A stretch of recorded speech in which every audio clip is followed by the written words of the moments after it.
Okay, I think we'll go ahead and get started. Good evening from Otterbein's campus. We hope everyone is doing well.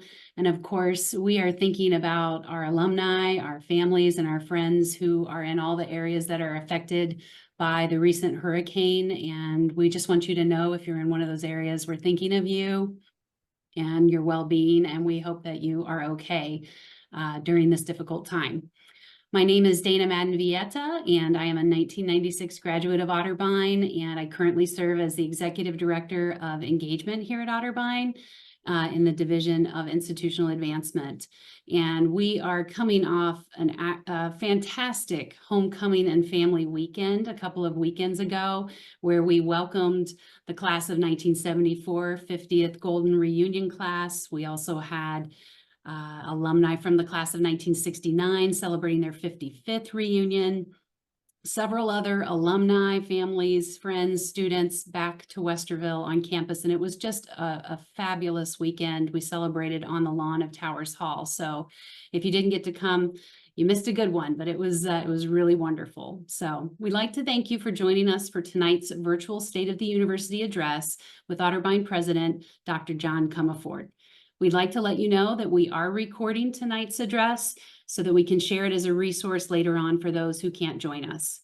I'd also like to acknowledge my colleagues who are helping this evening with questions on the Zoom chat, including Jefferson Blackburn Smith, our Executive Vice President for Strategic Initiatives, Gina Calcamugio, our Senior Director of Brand and Content Strategy, and Kyle Toops, our System Administrator in the IT Department. Tonight's session will begin with the State of the University presentation by President Comerford, followed by a moderated Q&A session with questions that were submitted via the registration form. If you didn't submit a question, we will still be taking questions on the chat on Zoom, so please feel free to submit your question there. We'll try to get to as many questions as we can tonight, but if we can't cover all of them, we will be sure to follow up with you. And now at this time, it's my pleasure to welcome President John Comerford to share the state of the university. Thank you. Well, hey, everybody. It's nice to see you. You're all jealous because I get to be on campus right now with a beautiful view of Towers Hall as the sun sets here on campus in a quiet, peaceful village. And I really appreciate all of you taking the time. We started this tradition at homecoming a few years ago about doing a little state of the university. And so I did this a week and a half ago during homecoming on Saturday morning at 9 a.m. And God bless the people that showed up Saturday morning at 9 a.m. That was great, but appreciate that we can do this again. And also, if you're showing up 7 o'clock on a Wednesday night to do this, then you all get A's. Congratulations. The president has given you all an A. And so I really appreciate you being here.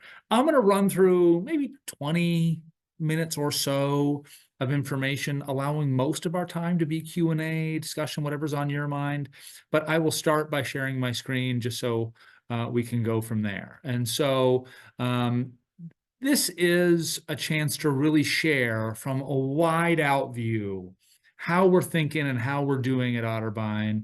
And I think as alums, there's a lot to work on, but there's a lot to be proud of.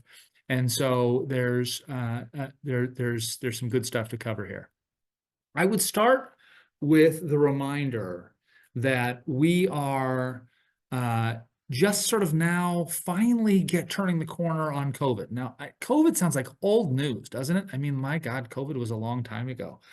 But if you think about how a college or university works, the reality is I'm showing you pictures from graduation last May, end of April, and this was the COVID class. This was the fall of 20. Incoming class that arrived, they just now graduated. And so this was the group of students who were most impacted, who started their college experience at the height of the pandemic, where we couldn't do sports and we couldn't do fraternities and sororities, and half of our classes were online and all the stuff. They just now graduated in that class. And so we're just now, we've been back to normal operations for several years. In terms of the life cycle of a university, it's only here relatively recently that we've gotten back to that. If you watch the news at all, I'm just going to say higher ed is not getting great press lately. You're seeing lots of stories about colleges in trouble, colleges closing.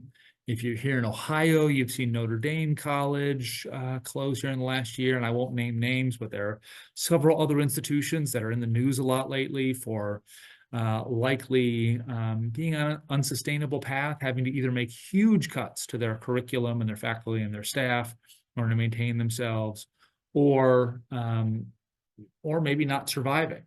And the reality is we face several uphill battles all at once. I'm going to start by bringing everybody down. Like, we're going to start with the depressing stuff. The demographic story you've heard before. Ohio will have 13% fewer 18-year-olds in 10 years than we have today. And that's not just suddenly starting. That's been the case that we've seen a declining number of 18-year-olds for a number of years. And oh, by the way, it's not just Ohio. It's all the states around us. It's actually, I was at a recent conference and a demographer talked about these trends and shared that if you take all the states in the union and look at birth rate plus immigration minus death rate, there's only one state that has a positive number, and that's Utah. So good job, Utah. Everybody else is shrinking at the moment. And so that's going to affect institutions whose bread and butter are 18-year-olds. And so knowing that, it's important to step back and think about Otterbein has been here before. We've been here 178 years. And so we have been through a civil war, 2 world wars. We've been through student protest movements. We've been through the Spanish flu. We've been through pandemics before. That it is not unusual in the life cycle of the institution that something comes up that's really a challenging period. And this is not just challenging for Otterbein, it's challenging for all of higher education. And to have that context really does matter. So we have a strategic plan. We've had it for several years. It builds on the work of all the great people that came before. It's not a radical left turn or anything like that. And we've had this, but it has been sort of an internal operating document. And so we have packaged it into this is a picture of what it's like a fold out glossy thing that we put together that lays out the 3 primary goals of things that we're working towards. And again, this all builds on the past. You're not going to hear anything new today that is like, oh, where did that come from? This builds on what has always made Otterbein strong, what our strategies have long been, but we think answer the needs of today. And so there are 3 goal areas that I'm going to tell you about. One is Otterbein is a college of opportunity. If you're in an environment where there are fewer 18-year-olds coming out of Ohio and states around us, high schools, then you should focus on underserved populations. If you can open the door wider to higher education, then you can tap into these underserved populations that might not have otherwise thought about Otterbein, but now can because we're focused on this. And so we have done that deliberately. And it is a business imperative to do that because we have to open the door wider to attract more students. It's also an educational one, that we want a diverse college community with students of all different backgrounds and races and religions and political beliefs. It is critical to our educational mission that we be a college campus open to all. And that adds to the classroom environment, adds to discussions on campus. And so we've been doing that deliberately. Otterbein has been the only college in the state of Ohio that says if you are eligible for the Pell Grant, that is the grant from the federal government that's for low to moderate income students, then you will have your full need met for tuition, and that has no loans in it.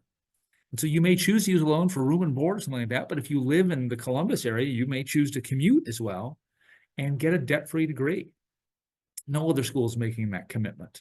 And this is because it is lean into need-based aid, while the rest of the industry is going purely to merit-based aid, which is only entering the red ocean of shark-infested waters where everyone's fighting over the same students. We're trying to serve a population of students that will bring that diversity to our campus and also be essential to our ability to move forward. So if you were on campus for homecoming, I told all the alumni, it might be a different looking campus. You would see a lot more diversity on campus in our student body.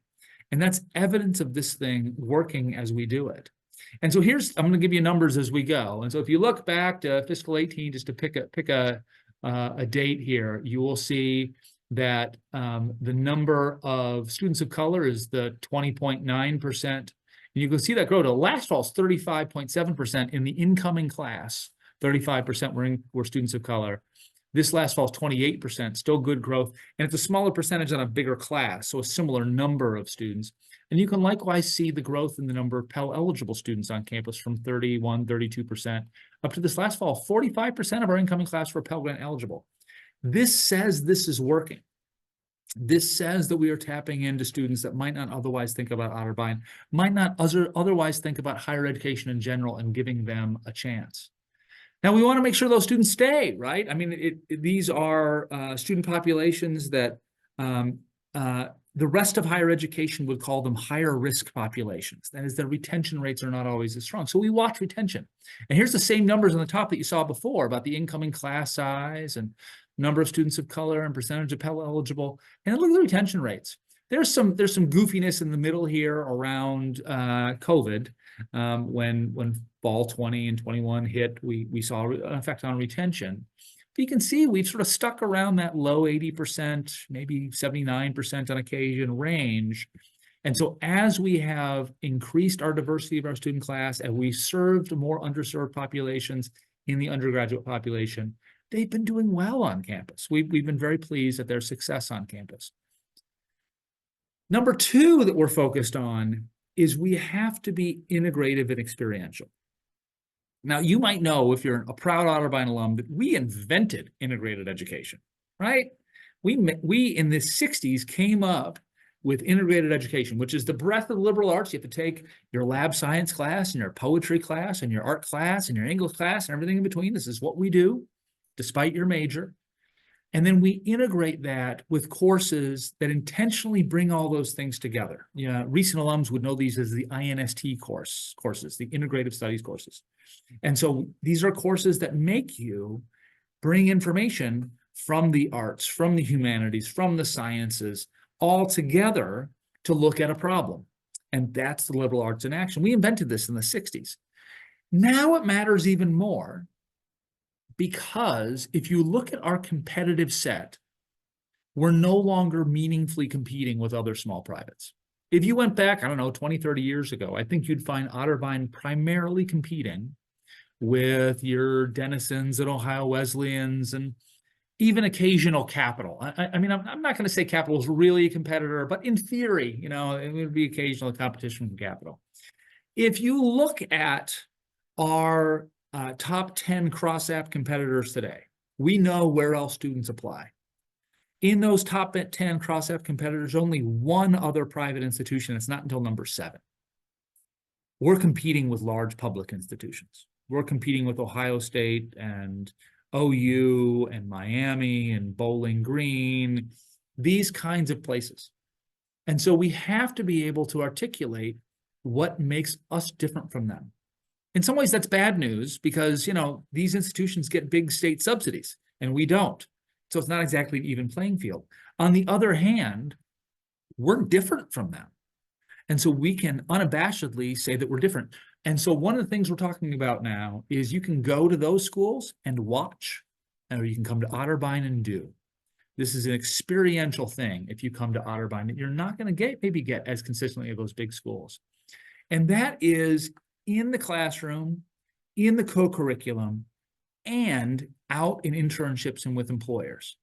And so part of this involves a real focus on career development. Our students and their parents, they have goals. They don't come to college anymore just because I go to college and because I just like to learn. Some of them do. Liking to learn is great. But they come because they want to be a doctor, a lawyer, teacher, whatever their goal is. And how do we get them from here to there intentionally? The answer is the Otterbein Ready program. This was born of, we opened 7 or 8 years ago now, the Point at Otterbein, if you haven't been to campus recently. This is the legacy of President Crendel, and I just showed up in time to open it, which was quite nice. But I mean, this has been a vision for a while that we would integrate employers onto campus and show on every campus tour a building that no other campus has, where you see employers and students and faculty members and a makerspace all working together, as opposed to the distance that we have normally between colleges and employers. It's right here on campus. And that's great and powerful, an example of what Otterbein does. The limitation was only so many students would have that experience. Only so many students would do an internship or another learning experience with the employers at the point. How do we get this to something that will touch every single student? And so Otterbein Ready says, if you come to Otterbein as an undergrad, you will have a mentor assigned day one. That mentor will work with you on an academic and career map. So if you want to be a doctor, lawyer, teacher, we can show you how we get you from here to there and why you take a poetry class on the way.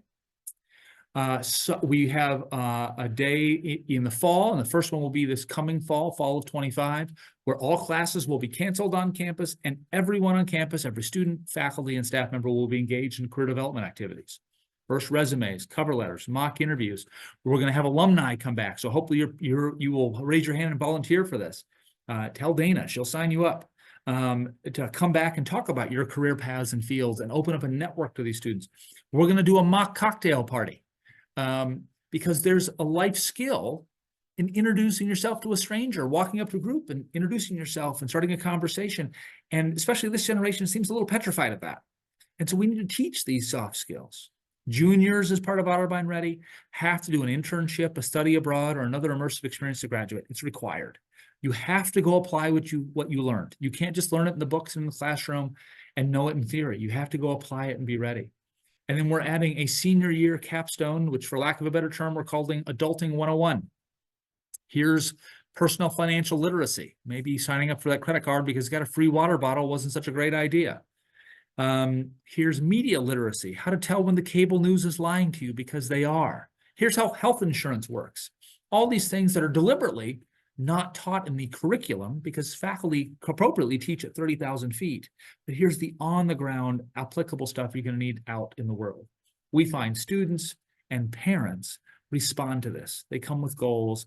Otterbein can be the place that combines the breadth of the liberal arts with the hands-on applied experiences in Otterbein Ready to make sure that you're ready to go to work or to grad school after graduation meeting your goals.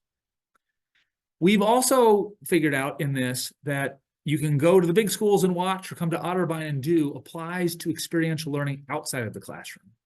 And so we've been investing in new co-curricular experiences like, you'll notice up there, esports. We just opened our esports arena last Friday to great fanfare, and we have an esports team competing. Yes, esports is competitive video gaming. In case you're rolling your eyes right now, I went home and mentioned this in a dinner conversation, and my 12-year-old immediately said, "That's it, I'm going to Otterbein." He was sold. The idea to be able to do what he loves and have it recognized as an organized activity was huge to him. He's 12, he's got some time. But there are students that want that. Just like you want to play football or play volleyball or whatever, that want to be able to do that. We now have an esports team. We added women's wrestling, only the 50th country, 50th school in the nation to add women's wrestling, and it's the fastest growing sport in the state of Ohio, and we're an early adopter and have a women's wrestling team. We've hired a recruiter for our equine team. We have a great equine team, 3-time national dressage champion equine team. It's about 40 riders. We want to have 80 or 100 riders on there, and those are just like other sports. They're not all going to major in equine, but we have the capacity, and we need to focus on that. Marching band has been relatively modest in years lately at Otterbein. I hear stories from alums about 20, 30 years ago. It was a big deal. It's 30 or 40 students that do a nice job. We've hired a full-time marching band recruiter who's going to get us to a marching band of 100 plus. We've hired a recruiter for nursing because we're one of the few nursing programs that puts you into clinical and applied lab situations from day one, and we get to highlight that now. This is all sort of signaling to these incoming students these remarkable learning experiences in and out of the classroom that they won't get if they go to some of these bigger schools. It's also the case that we need to have the right facilities for this learning to happen. And so the campus center, we did phase 1 and finished that a couple of years ago. And phase 1 was a new facade of the building. So there's a picture of that looking good. And then a new entryway, new lounges on every floor, restrooms on every floor, an elevator, shocking to our alums. We have an elevator in the building now. It's not back in the kitchen.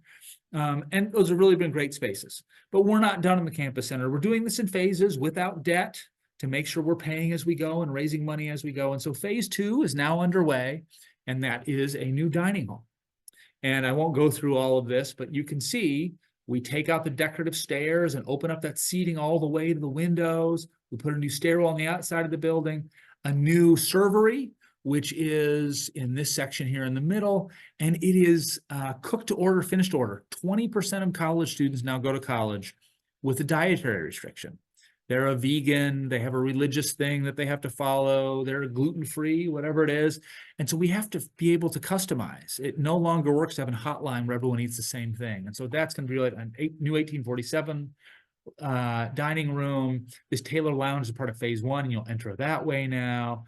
And it's going to be great for the staff that work there, great for the students, and turn what has been sort of a liability. Our old hotline style dining hall has been a liability for a little while into a real highlight of campus. Here's some pictures of what it will look like on the inside. And as you can see, it's a much different looking space. On the top left is the 1847 room. You can see the server. You can see the new stair tower overlooking the football field there on the bottom right. And we're very excited to have this on campus and still raising some money for it if you want to help. Here's some construction projects pictures.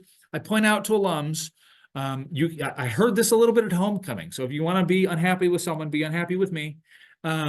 We took out the decorative stairs, and you can see on the top left the shadow of where the stairs were, but we wanted to push that seating all the way to the windows because it's so gorgeous. And that helps us in phase 3 repurpose that first floor. Instead of being a big hallway, we get to really use the first floor for something else. And so you can see some of the progress going on there. How's this all working in phase 2? You can see we had some goals for these new programs, and they are meeting or exceeding their goals in almost all cases, bringing in new students that wouldn't have come to Otterbein otherwise if we didn't have these in place. The only thing that didn't quite meet its goal is women's wrestling, and we found out there were 120 women's wrestling grads from Ohio high schools this last year. So, we got 10 of them, which is quite a percentage. And in 3 years, it's going to be up over 1,000. This is a fast-growing sport, and so we're going to be well positioned to capture that as we go. This is all part of the Innovation Fund. We fund new things to see how they work. It's a grassroots thing. Everybody on campus can make proposals. And then if they work, we put them in the budget. And if they don't, then we end them. And so we had our first program that made it into the permanent budget, student success coaches that helped retain students that were from high-risk populations, boosted retention really significantly. And so that's now in the budget. And in fact, you can see this is the impact of those success coaches with that population, quite a significant increase in retention for those students. The final pillar, and then we can actually talk a little bit, is that we are committed to doing this collaboratively.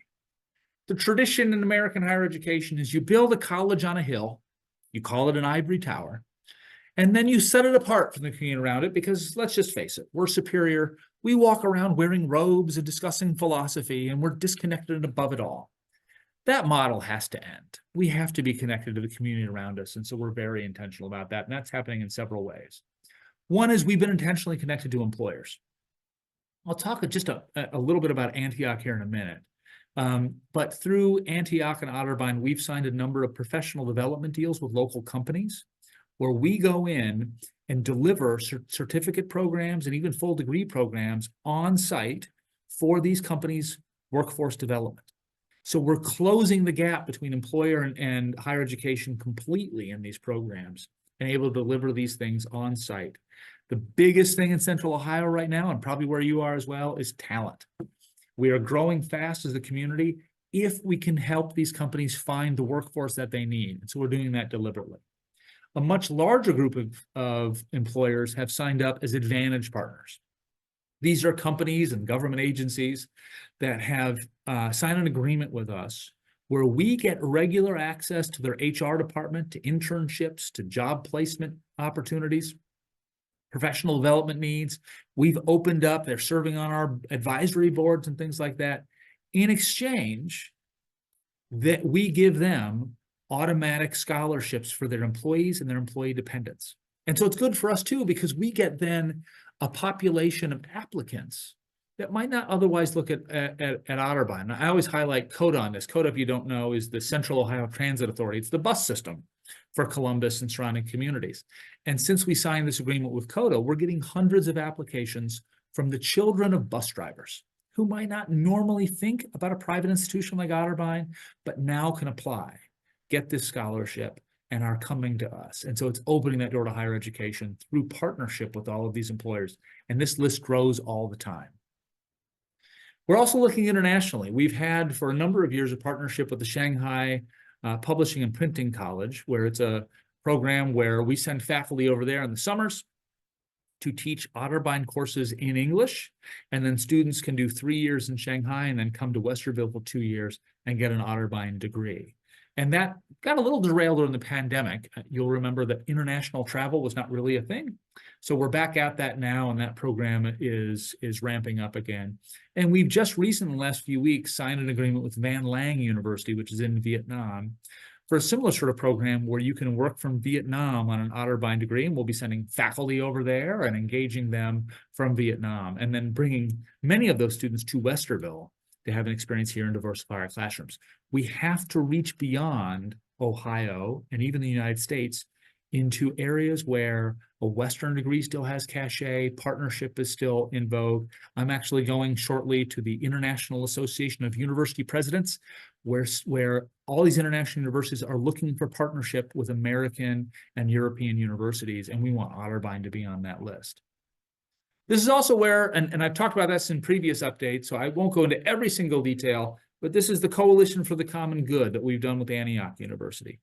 The fundamental idea here is that we are offering, not going, this is real at this point, we are offering adult degree programs through Antioch University, coast to coast. There are campuses in Seattle, LA, Santa Barbara, New England, and now we have registered Antioch University is operating out of our campus at Otterbein in Westerville, offering programs Central Ohio. And so this is a way to tap into the adult market in a way that Otterbein struggled. We're set up for 18 to 22-year-olds, that the growth is in the adult market right now, without giving up Otterbein's brand and reputation for the 18 to 22-year-old marketplace. So the Coalition for the Common Good, of which I am president as well, because I needed more to do, owns Antioch University and is scaling those programs. Graduate programs that had been offered at Otterbein are now being offered through Antioch nationally. This also offers several benefits to our traditional undergrads at Otterbein. They're still Otterbein students, they'll get Otterbein degrees, none of that has really changed. But the biggest benefit is they will get the opportunity to overlap their senior year with these graduate programs. And this is an ever-growing list. And so Otterbein will be unique in the marketplace that if you come here and you want to be, say, a counselor, well, you can come here and have your traditional undergraduate program, but then part of your senior year, you'll also be in Antioch graduate courses in clinical mental health counseling, shortening your time to your master's, which you need to practice, and getting you to work faster, saving you money. This is unique, and this is, we think, motivational to undergraduate students and their families as a way to get more efficiently to some of these graduate programs. You can see Antioch's locations in green, Otterbein there in red, and so this is a coast-to-coast effort. The blue dots are some of the schools that we've had contact with that are interested in joining our network. The coalition is designed to be more than just 2 schools. It's designed to be a bunch of Otterbein-like schools across the country that effectively share an Antioch University adult and grad program, and then benefit from the revenue that comes through those adult programs to subsidize our 18 to 22-year-old programs. And so you can see it's early days. We're not naming the schools on purpose, but you can see we're talking to schools in a number of urban centers and hope to be able to announce in the coming years additional members in the coalition as we're inventing something new for American higher education. These are the programs we're launching through Antioch. Some in Columbus already started, like an EDD program that we haven't had before, and the clinical mental health counseling program I mentioned before. These are now high demand programs offered in Columbus through Antioch that, again, we're a part of and we benefit from. And you can see how that's expanding. I won't read all these to Columbus. And then a lot of these programs then go to Seattle next. And so athletic training, family nurse practitioner goes to Seattle and then goes to Los Angeles. And so in a way that Otterbein could never scale our adult programs, grad programs, they were small, good programs. They are small and very sort of traditionally offered in the Columbus market. These become national programs that we can benefit from that growth. The last thing I'll mention, and I promise I'll stop talking at you, is I get the question like this: so how's Otterbein doing? It's tough out there. How are you guys doing? And so I'll just hit a few stats for you. This was on the earlier slide, but just to highlight, here's the size of the incoming freshman class. And you can see there's a dip in fall of 20. Guess what happened in the fall of 20? We got kicked in the teeth by a little thing like a pandemic. And we've been rebuilding since then, but we're very pleased that 581 in this fall of 24 was a great incoming class. And if you look at our undergraduate population, we're now less than 100 students away from where we were pre-pandemic. And so the recovery has taken some years, but we feel good about where we are in terms of enrollment, with plans to be able to grow past 600 this next coming fall. And we think with some of the programs we're launching and some of the things we just talked about and some rejiggering of financial aid, that is well within reach, and we have a good growth trend coming out of this last year. And so we're feeling good about that. Here's the budget. And again, there's budgets bigger than this, of course, but like here's the summary of the budget: revenue, expense, net change before depreciation. This is sort of the cash flow number, and then depreciation, which is a non-cash expense, and how we do there. One thing to notice is we're always positive when it comes to the net change from operations. And so we're operationally operating in the black or just around there, right? And then the depreciation number is one that we need to fund, but we're funding it largely fundraising. So this year alone, we're spending $9 million on capital projects on campus. It's largely funded. It's the campus center, it's new roofs, it's energy upgrades across campus. We're going to all LED lights and building controls to save electricity and have quick payback on those investments. So we are investing in the campus, but operationally the budget has been okay. You'll notice these big numbers in the middle during the pandemic. That was federal aid. We would have had deficits those years, no way around it, except for both the Trump and the Biden administration, I'm going to be bipartisan, put big money out to colleges and universities. And one of the things you're seeing now is schools are in trouble because for a few years, they were looking good. They had this federal money. And when that ran out, the underlying business model had not been fixed. And so as you see that money run out for us, you can see we're still able to balance the books and stay in a positive territory. Our endowment, we've been getting some good gifts into the endowment. Also, the market has been on a bit of a run here lately. And so this is from back in March. We actually think by this point, we're probably around $150 million. Now, that's great. And there's a lot of schools that would be jealous of that endowment. We spend about 5% of that or so a year.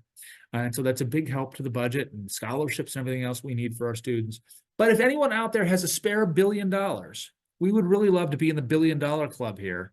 And so we're going to keep growing, and send your checks attention to me or Dana, and we'll be sure to cash that and get that endowment even higher. The most important thing I would point out is this is at the end of the day about our students. It's all numbers and theories and plans until we get to actually how we serve our students. And so these are just some of the members of that class. I showed the beginning of the graduating class, and here's some of the highlights here. Olive came to Otterbein looking forward to med school. And they decided when they got here that they really love research. I mean, this is really important to them. And so they are now working on a doctoral degree in biomedical research. And that light was sparked when they were at Otterbein. Mason was a member of the American Society of Biochemistry and Molecular Biology. I always have to look at that to make sure I get those words right. He was presenting in national conferences with Dr. Tanzi as an undergrad. You don't hear that very often. And he actually got early into medical school, into the 3+4 program, and so was in medical school for part of his senior year and came back from medical school to graduation. Angel was captain involvement on campus. Angel was everywhere. First generation college student, first in her family to be anywhere near a place like Otterbein, leader of the orientation program, the orientation leaders, and had a spark lit here for helping others.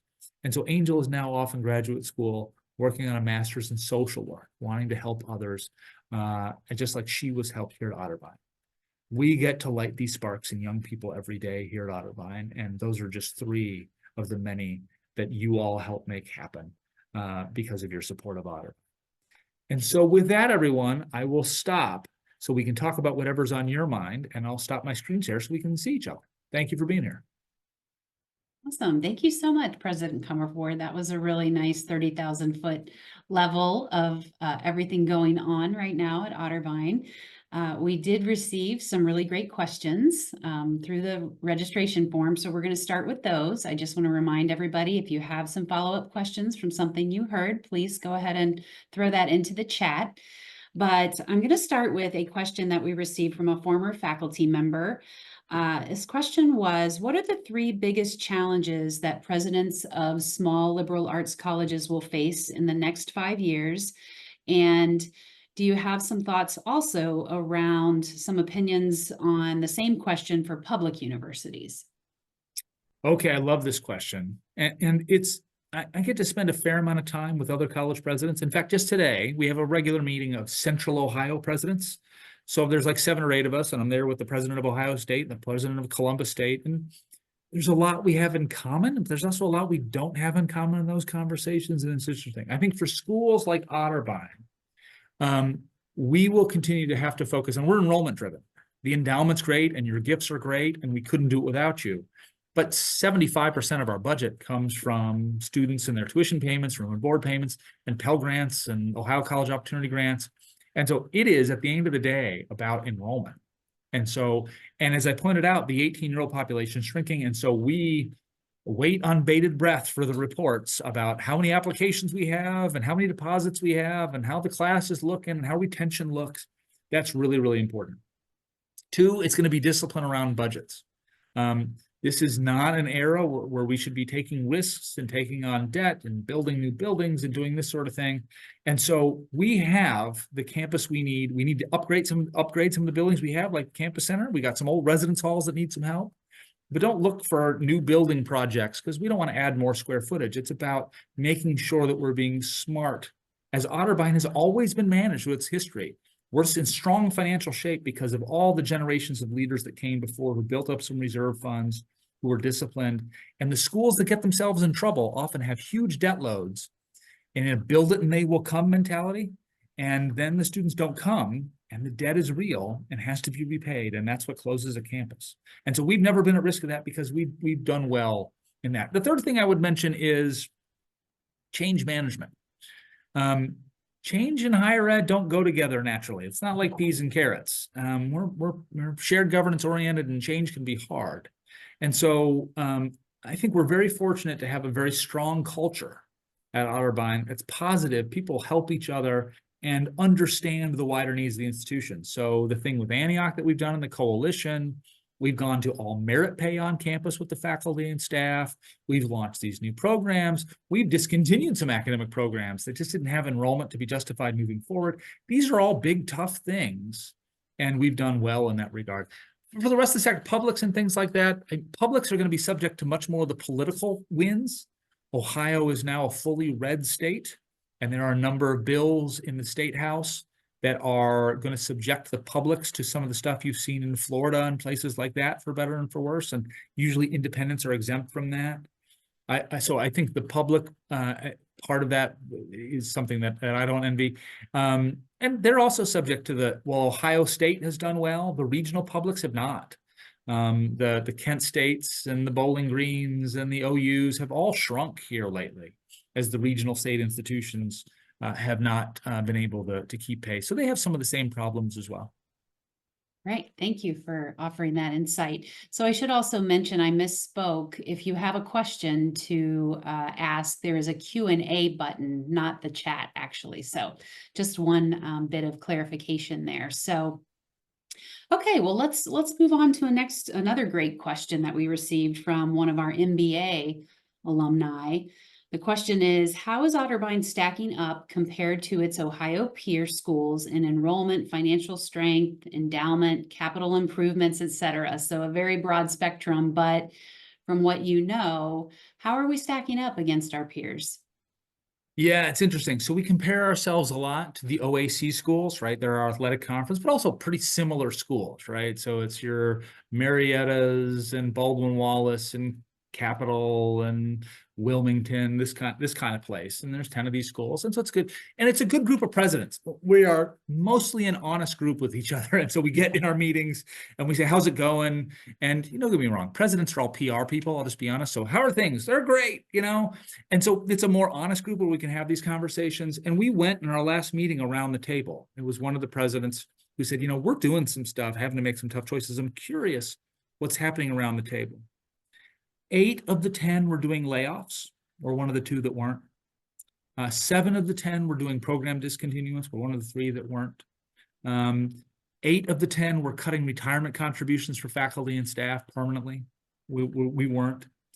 That is not to say that we are exempt from these same issues.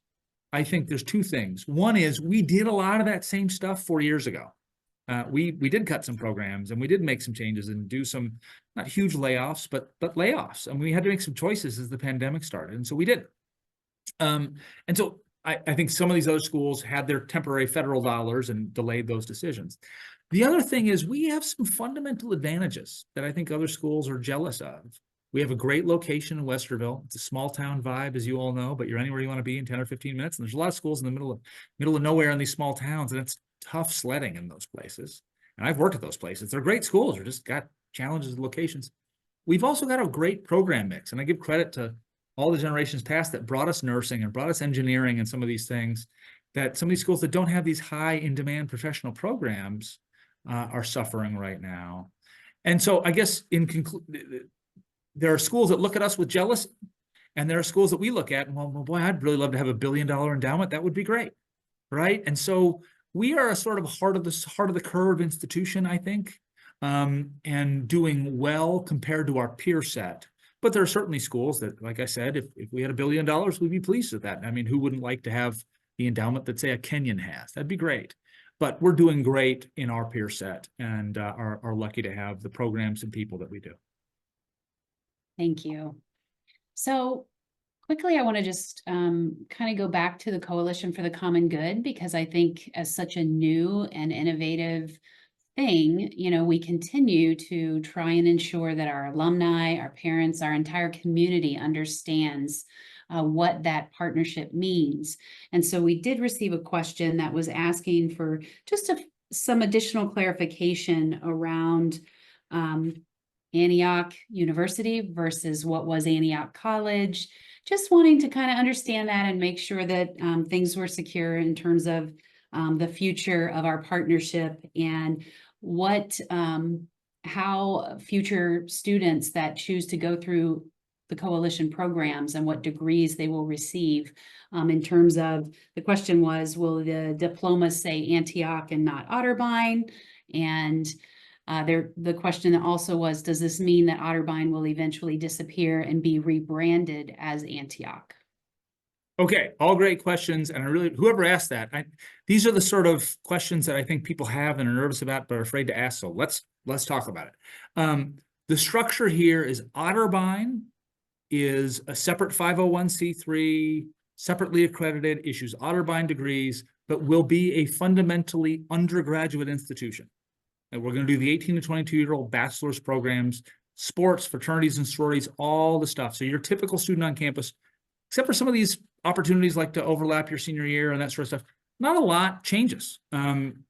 Antioch University gave up its governing board, and a new governing board called the Coalition for the Common Good came in, and it's part Otterbein folks and part Antioch folks that manages Antioch University. And Antioch University is all adult learning. We want one adult brand that's going to be across the country that all these schools will eventually share, and that is the Antioch brand. And it is not, I hesitate to use the examples, it's a different curricular structure, but think of Southern New Hampshire University or University of Phoenix, not exactly a parallel, because I think the curricular structures of Antioch are much more robust, but a national adult brand without having to give up Otterbein's brand. And so through that, Antioch is designed to grow and should go from 4,000 students to 6,000 students within 2 or 3 years, and then 10,000 students and 20,000 students, and go from there. And then Otterbein gets paid for all the programs that it has transferred over that are now Antioch programs that were our grad programs, and gets a revenue share as part of the board of this coalition. And so it's a way to be part of the adult market without giving up our brand, and get a revenue share back to help pay for the 18 to 22-year-old program. And there's a great mission alignment between these schools and Antioch. I should double back and say Antioch University has a strong brand in the adult space, very innovative, places like Seattle and LA where they're well known. Antioch College is a separate institution. They split about 15 years or so ago. So Antioch College in Yellow Springs is not anything to do with this, and we're rooting for them, but they don't have anything to do with this. And finally, the last part I heard was, is there ever a way in which Otterbein becomes Antioch University Westerville or whatever? No, the entire structure of this is Otterbein undergraduate, separately accredited, issues degrees in Otterbein's name, has its own president, has its own board, in fact, has the right to leave the coalition if ever this isn't working out. And so it is more about leveraging the adult space through Antioch to subsidize what Otterbein is doing. Thank you. I really appreciate that, because as the partnership has evolved and the coalition has evolved, I think it's become a lot easier to explain what it is. And as we begin to add more schools to the coalition, see the revenue that will be coming in, I think it's going to become very clear that it is a groundbreaking, innovative approach to raising up education for many people. So thank you for sharing that.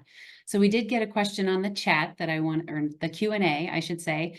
The question was, when you work with companies, what do they want that is different than what schools already teach?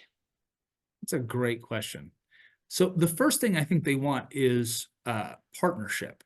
Typically, if you have a workforce in your company and you want to get them a certification or a bachelor's of completion program or an MBA or whatever it is, you send them out to some program that really doesn't have anything to do with your company and might actually result in that employee leaving you as they're exposed to other stuff and whatever. And so what we have found is that we can go, and this is with Antioch, into these companies and deliver programs in the company, where we found this model where the instruction is sort of half in company policies, procedures, culture, planning, functionalities, and half sort of a more traditional academic curriculum that together create a real powerful experience for those employees. And so one of the companies up on the list, I was giving you an example, was InnoSource. And they tend to have a workforce that is, they're temporary staffing. And so their workforce does call center work and things like that for other bigger companies. And most of the workforce doesn't have bachelor's degrees. And so we've come in with a credential in leadership development. That's not a whole bachelor's degree, but it does stack. Those are academic credits that you could eventually get a bachelor's degree with if you keep going. And it's integrated with their new employee orientation and other training programs with this academic piece. And they found the retention of those employees is 33% better if they go through the program, and their productivity is 30% higher. And so they're seeing big payoffs in their employee experience because they can invest in their own people, retain them, and give them these great learning experiences. Companies often have their own learning officers and developmental programs, but they can't bring academic credit like we can. And so it's in partnership that we really find the power. Wonderful. So one of the reasons that I'm glad that we're doing these virtual town halls on a regular basis now is because, well, first of all, the great questions that come in, but we also give those that are online an opportunity to kind of see a different side of the university and a little bit of the inside scoop, the inside speak. And so one of the things that I want to ask you about has to do with the recent visit from the Higher Learning Commission and what that was about. Why is it important? And what does that mean for the university? So that's a great question. And I love the inside view. This is the inside of the president's office, if you never had the opportunity. And this is at least one wall of it. Very exciting. So the Higher Learning Commission was here. They do a reaccreditation visit every 10 years and perfect. There's some stuff in between, but every 10 years they come, and it's a team from other universities that comes to sort of certify that we're offering good programs, good value, our governance processes, financial security is all good, and all these sorts of things.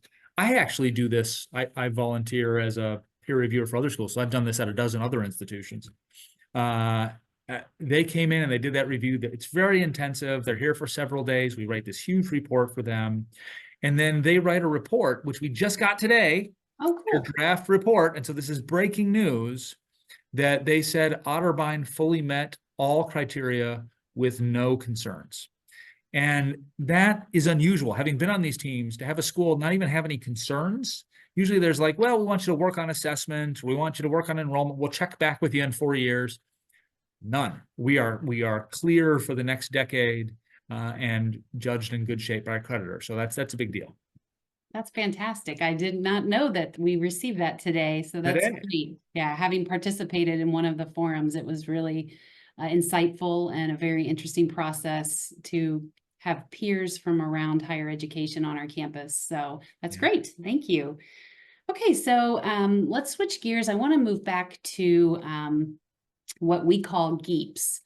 And can you talk a little bit about this new buzzword called GEEPS and what that is and why it's going to be a game changer for our students? Well, thank you for pronouncing it because it's become a running joke. I don't know whether it's Geeps or Jeeps or what. It's like GIF or GIF. I'm not really Yeah. sure. So I'm glad we're solidifying on Geeps. Not the most, or the marketing might have to work on that, but that's okay.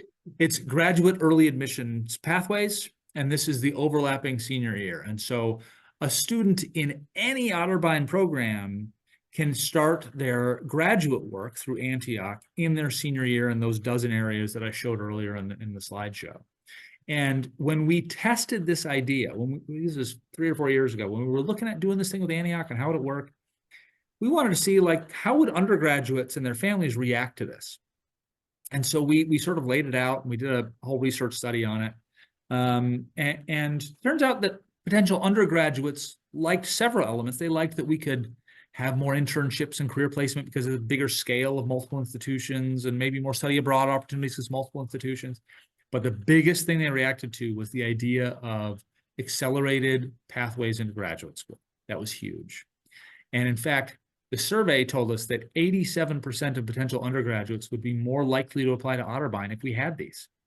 And so this last cycle is the first time we've had them that we can market them. And you saw the freshman class went up 12%. Now, I'm not saying that's all of it. It was also partly women's wrestling and esports. But I think it's one of the arrows in our quiver now that make us different than other institutions. Fantastic. Okay. Well, I think I've got a few announcements, but John, is there anything else that you want to share with those that are online, just as we start to wrap things up, and then I have a few closing announcements? Well, I would just say thanks. I mean, your level of engagement to come and spend an hour with us tonight is really meaningful. And it is folks like you that sustain places like Otterbein. Part of the way this works is our gifts and endowment pay for about a quarter of what we do around here. And that is what makes it possible for us to serve these underserved populations, to have these life-changing programs, to hire and retain the best possible faculty and staff. The things that changed your lives when you were a student are still happening here. And when you were here, if you're an alum, someone helped subsidize you and now you pay it forward. And obviously the folks that tune in for something like this are some of our biggest fans and supporters. So I just wanted to say thanks. Wonderful. Thank you so much, President Comerford. That was wonderful. We appreciate you sharing more information on the state of the university with everyone. And we hope that you found the presentation helpful and informative and better understand our strategic priorities moving ahead for Otterbein. If you have any questions that were not addressed this evening, we want to encourage you to email us at alumni@otterbein.edu, and we will definitely follow up with you to answer questions.